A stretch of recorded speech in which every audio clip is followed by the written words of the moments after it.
Hello, this is Dr. Grande. Today's question is, can I analyze the case of Ruby Franke?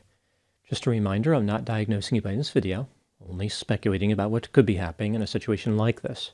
If you enjoyed this video, please like it, subscribe to my channel, and consider supporting me on Patreon. I'll put the link to Patreon in the description for this video. First, I'll look at the background of this case, move to the timeline of the alleged crime, then offer my analysis. Ruby Franke was born in Utah on January 18, 1982. She married a man named Kevin Franke, and the couple went on to have 6 children: Sherry, Chad, Abby, Julie, Russell, and Eve. The family lived in a house in Springville, Utah. They belonged to the Church of Jesus Christ of Latter-day Saints. In January of 2015, Ruby started operating a family vlogging channel on YouTube. It was called 8 Passengers. The videos featured the family engaging in mundane, tedious, and boring activities. For example, opening packages, cutting hair, preparing meals, and arguing. Ruby tried to teach parenting lessons to viewers and to showcase the challenges associated with homeschooling. Every now and then, there would be random singing. For some reason, which defies any rational explanation, the channel became incredibly successful. It had almost 2.5 million subscribers and over 1 billion lifetime views. That's billion with a B, as in bewildering. Everything seemed to be going pretty well for Ruby. She was earning millions of dollars and had achieved fame. However, as is the case with many family channels, the fame transformed into notoriety. In the summer of 2020, the channel ran into some controversy. Viewers grew concerned about Ruby's behavior toward her children. Specifically, there were fears that Ruby selected punishments which were ill-advised or too harsh. For example, she made her 15-year-old son sleep on beanbag chairs for 7 months as a punishment for playing a prank on his younger brother. Ruby took away electronic devices from her children for the summer, and she refused to bring her 6-year-old daughter's lunch to school because her daughter forgot to pick it up when leaving the house. Over time, the criticism grew in frequency and intensity. Ruby didn't seem to be too pleased about being criticized. She said that people were taking clips out of context and stirring up drama. She implied that she gave her children choices and was teaching them about the consequences of their actions. The Division of Child and Family Services investigated, but they found the claims to be unsupported. Over the next couple of years, the frequency of video uploads decreased, and no more videos were released after 2022. In the middle of 2023, Ruby deleted the 8 Passengers channel. In a video that was released on another channel, Ruby offered a bizarre explanation for giving up on 8 Passengers. I'll talk about that in my analysis. In June of 2022, Ruby became business partners with a woman named Jodi Hildebrandt. Jodi is a licensed mental health counselor who had established a company called Connexions. The name is spelled Connexsions, which I suppose was a failed attempt to be clever. Purportedly, the company offers some type of mental health advice, or something like that. It's not really clear. According to the company's website, it aims to, quote, invite and encourage healing and facilitate personal growth through impeccable honesty, rigorous personal responsibility, and vulnerable humility, unquote. That statement doesn't clear things up at all. It just sounds like ambiguous nonsense. As far as Ruby's partnership with Jodi, Ruby held herself out to be a certified mental fitness trainer who provided content focused on, quote, empowering parents and children to live truth, unquote. Connexions had its own YouTube channel.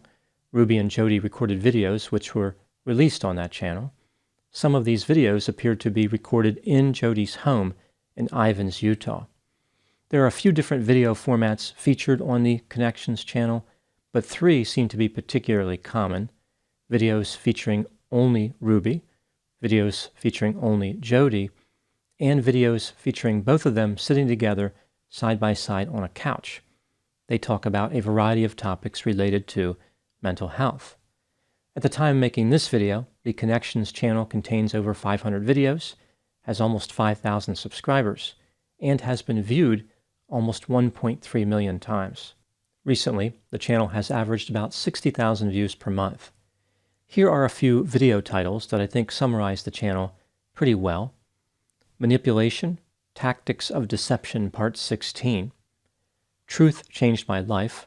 It's Never Too Early to Teach Children Love. Pain, My Invitation to Wisdom. Mothers Are the Gatekeepers. Are You a Trustworthy Person? And Protecting the Other Children. To get a sense of the channel, I watched as many videos as I could tolerate, which wasn't many. The speeches offered by Ruby and Jodi don't really make any sense. It's almost like they made a list of several keywords, selected a few of the words from the list, and put them together to form an inscrutable message. A few of the keywords that appear frequently include control, distortion, truth, deception, fear, darkness, anger, parenting, vulnerability, and excuse. It is difficult to identify any themes in these videos, but there are a few murky patterns that emerge. For example, Ruby and Jodi are afraid that children will be influenced by the outside world. They believe that many people are lost in the darkness of distortion, and they don't respond well to criticism. Now moving to the timeline of the alleged crime. On August 30, 2023, at around 10:50 a.m., Ruby's 12-year-old son climbed out of a window of Jodi's residence in Ivins, Utah. He ran to a neighbor's home, knocked on the door, and asked for food and water. The neighbor noticed that his wrists and ankles had duct tape on them. In addition, the neighbor was concerned about possible malnourishment and open wounds. The neighbor contacted law enforcement. After the police arrived, the 12-year-old was transported to the hospital.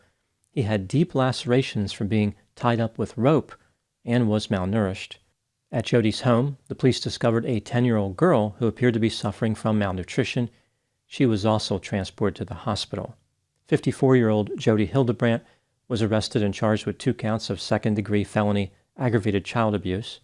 A few minutes later, 41-year-old Ruby Franke was arrested in Springville. She was charged with the same offenses. Ruby requested an attorney and did not make any statement to the police. She was ordered to be held without bail. The Division of Children and Family Services took 4 of Ruby's children into custody. If convicted, Ruby Franke is facing up to 15 years in prison for each of the 2 counts. On the same day that Ruby was arrested, her oldest daughter, Sherry, posted a message on Instagram. It was an image of police officers and the word, "finally." In another post, Sherry said, quote, "Today has been a big day. Me and my family are so glad justice is being served. We've been trying to tell the police and CPS for years about this, and so glad they finally decided to step up. Kids are safe, but there's a long road ahead. Please keep them in your prayers and also respect their privacy," unquote. The day after the arrest, Ruby's sisters posted a joint statement on their Instagram accounts. They suggested that Ruby and Jodi needed to be arrested. Now moving to my analysis. Here are my thoughts in a few areas that stood out to me in this case. Item number 1. As I mentioned, Ruby deleted her channel, 8 Passengers. This is a move that doesn't make any sense financially, even if she did not intend on uploading more videos. In one of the videos on the Connections channel, where Ruby and Jodi were on a couch talking to the camera, Ruby attempted to explain why she gave up on the 8 Passengers channel. Ruby said, quote, "I was a hugely disconnected, selfish, aggressive, neglectful mother," unquote. She implied that she was mad at herself for letting her children do what they wanted. Ruby suggested that the souls of her children were hurt, and she left the channel to save her kids. She mentioned how she was making millions of dollars, but her children were being affected by both entitlement and people's advice. I find this explanation to be curious. Ruby wasn't acknowledging her harsh punishment style. Rather, she was trying to turn things around and make it seem like she was too permissive. In her mind, Ruby's problem stemmed from being too nice and too accommodating. There is a sense that she really didn't understand the criticism that viewers offered about her parenting style. This illustrates a lack of insight. Item number 2, who is Jodi Hildebrandt and what was her relationship with Ruby? Jodi is a licensed mental health counselor in the state of Utah. According to licensing records, Jodi has no disciplinary history. Years ago, the media reported that the licensing board placed Jodi on probation for discussing her client's history with elders of the LDS Church. Apparently, the client did not grant permission to do this. This leads to the question, why wasn't that probation listed on her licensing record? The way that counseling and other psychotherapy professional identities are regulated varies by jurisdiction. In some jurisdictions, a disciplinary infraction is not permanently recorded. Maybe that's what happened here. Jodi was on probation, but once completed, it dropped from her licensing record. It's also possible that the finding that placed her on probation was simply overturned, like she won her case and her license was cleared. Regardless of what happened, Jodi retained her license, and she teamed up with Ruby to offer mental health and parenting advice to the public. Ruby became a certified mental fitness trainer with Jodi's company. I'm not familiar with this particular certification. To achieve this incredible level of mastery may have involved a lot of hard work. For example, it's possible that Ruby had to say the words, certified mental fitness trainer. Come to think of it, that was probably the only requirement. Item number 3, what do I think happened in this case? This is just a theory, my opinion. Ruby developed a parenting style that she believed was enlightened and superior. She felt compelled to promote her philosophy to the world, which is why she launched the 8 Passengers channel. After being criticized for using harsh punishments, Ruby realized that she could never reveal her true nature to the world. What was detected by viewers may have been only the tip of the iceberg, a fraction of what was actually happening behind the scenes. Video recording in the family home was exposing Ruby to potential liability. She discontinued her channel and teamed up with Jodi, who shared similar strict beliefs about raising children. On the Connections channel, Ruby implied that children should not be listened to and don't deserve privacy. There is this sense that Ruby believed in having a lot of control over her children and was afraid of how the world would influence them. This philosophy appears to be based on fear and maybe even paranoia. As far as the alleged crime, it's not clear what was happening there. There are a lot of questions that remain unanswered. The police revealed that Jodi was caring for the children. She told the police that the children should never be allowed around any other kids. This seems consistent with the theory that Ruby and Jodi maintained a philosophy based on fear. Perhaps this was some distorted attempt to protect the children from unknown evil forces. The police said that Ruby had recorded a video in Jodi's residence just days before the incident, and it was clear that Ruby had knowledge of the mistreatment. It would appear as though both Ruby and Jodi knew what was going on, which explains why they were both charged with the same offenses. It occurred to me that there could be another contributing factor to this alleged behavior. As I mentioned, some of the videos for the Connections channel were recorded in Jodi's residence. Now, my PhD is in counselor education and supervision, not in interior decorating, but to me, it looks like Rudy and Jodi were sitting on a couch in front of some type of kitchen structure. From the different camera angles they used in their videos, one can see a refrigerator and a microwave back there. There is even a faucet for a kitchen sink. It appears as though this is not a controlled environment for video recording. The women were just using a room in Jodi's residence. If Ruby's children were in the residence at the same time, I wonder if Ruby and Jodi were concerned about them making noise during the video recording. Maybe the duct tape and the rope were used to facilitate a quiet environment. Ultimately, I think that bizarre beliefs drove the alleged behavior, but maybe the recording considerations pushed Ruby and Jodi to use more drastic measures. Now moving to my final thoughts. When the controversy first occurred with the 8 Passengers channel, some people agreed with Ruby Franke. They thought that her detractors were being too sensitive, like people were trying to find any reason to criticize Ruby. Unfortunately, this is a common occurrence. The cancel culture and other nonsense brokers try to find little things that people do wrong or allegedly do wrong. They take these minor activities and act like they point to some larger destructive pattern. It involves a lot of magical thinking. This case is a reminder, however, that in certain instances, there is a larger pattern.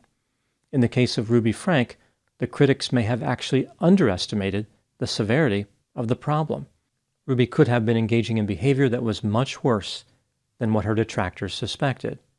People thought that she may not have been hiding her true tendencies very well, but the opposite could have been true. She may have been hiding her bizarre beliefs and behaviors exceedingly well. So well, in fact, that the local authorities found the claims about Ruby to be unsupported. It's pretty frightening to think that a family could be featured in several videos a week, but in order to get help, one of the family members had to climb through a window and run to a neighbor to get attention. I think this demonstrates how it is difficult to know what goes on inside a family. Some family secrets are buried so deeply, its members are simply passengers who are behind the 8-ball. Those are my thoughts on the case of Ruby Franke. Please put any opinions and thoughts in the comment section. They always generate an interesting dialogue. As always, I hope you found my analysis of this topic to be informative. Thanks for watching.